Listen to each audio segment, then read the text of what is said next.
The young officer chuckled as the scanner beeped. "Ma'am, this ID expired over 20 years ago. You can't just stroll in here." His voice carried the smugness of someone convinced he was in control. The soldiers around him smirked, one whispering under his breath, "Looks like Grandma tried sneaking into the base." But the laughter ended when the monitor flickered, froze, and then bled a word across its screen in bold red letters: classified. Unit 777. The officer's grin faltered, a murmur rippled through the checkpoint, and then silence just before the sound of boots thundered against the pavement.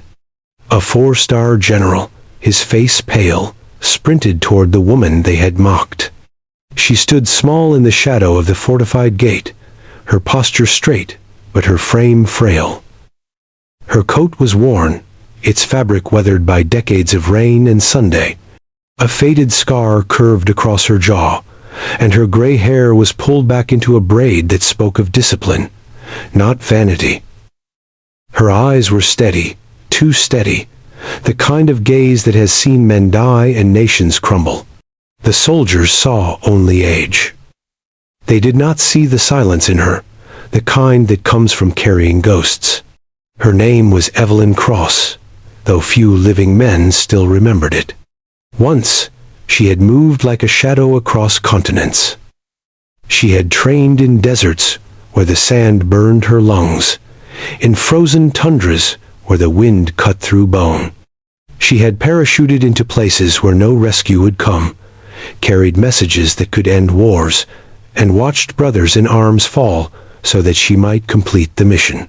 At 26, she had led an operation so classified that even presidents had been told only fragments. The unit she belonged to, 777, did not officially exist. They were the ones called when failure was not an option, when the mission itself was considered impossible. Evelyn never boasted of it. She returned from wars with silence stitched into her skin. She buried her comrades, wrote to their mothers, and bore the guilt of survival with the dignity of a soldier who knew the price of freedom.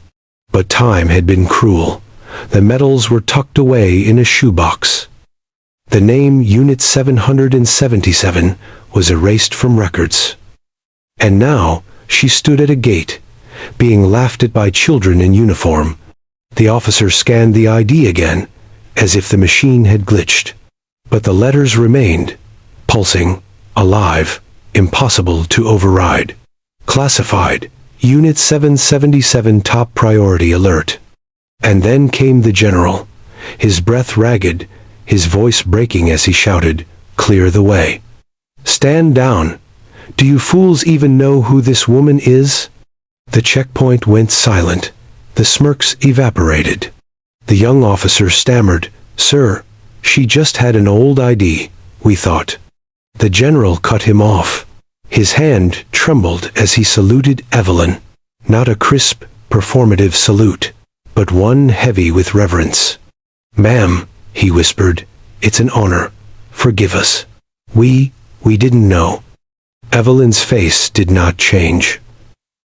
She gave no satisfaction, no vindictive smile. She simply stood there, her silence a weight heavier than any reprimand. For Evelyn remembered. She remembered the ones who never made it home. The ones whose names had been carved into stone or forgotten altogether. Respect was not for her, it was for them. And in that moment, as the general's salute hung in the air, the young soldiers around her began to understand. They whispered to each other in disbelief. "Unit 777?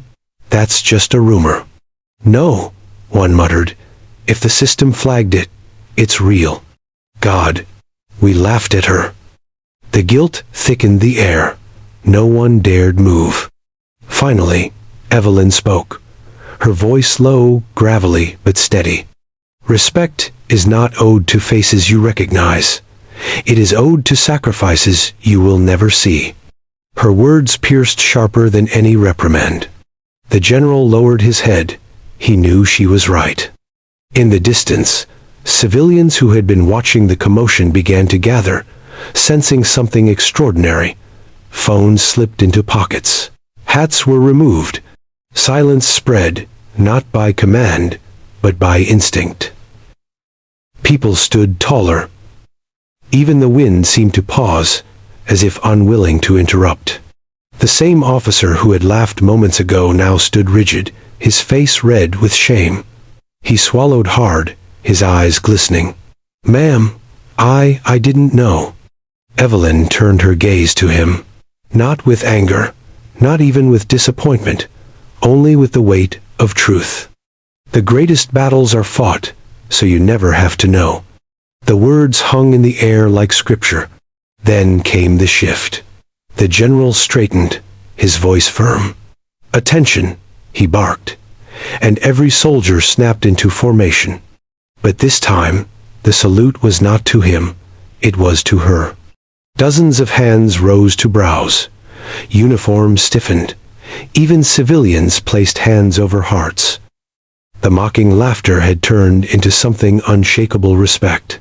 Evelyn closed her eyes briefly, not for herself, but for the faces of those who should have been standing beside her.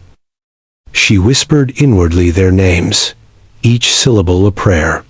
The general's voice broke the silence, but not the reverence. From this day forward, her passage is unrestricted. She is family to every soldier here. Let it be remembered. And as Evelyn walked past the gate, not a single person moved until she had gone, not out of fear, but out of honor. She never looked back. She didn't need to. For once, silence was not a burden. It was a salute. Heroes rarely demand recognition. They don't seek applause. Their dignity lies in what they carry, quietly the scars, the memories, the sacrifices unseen. And so the question remains for us. How often do we laugh at what we don't understand? How often do we dismiss someone whose story could humble us? Respect costs nothing, but withholding it can cost us everything.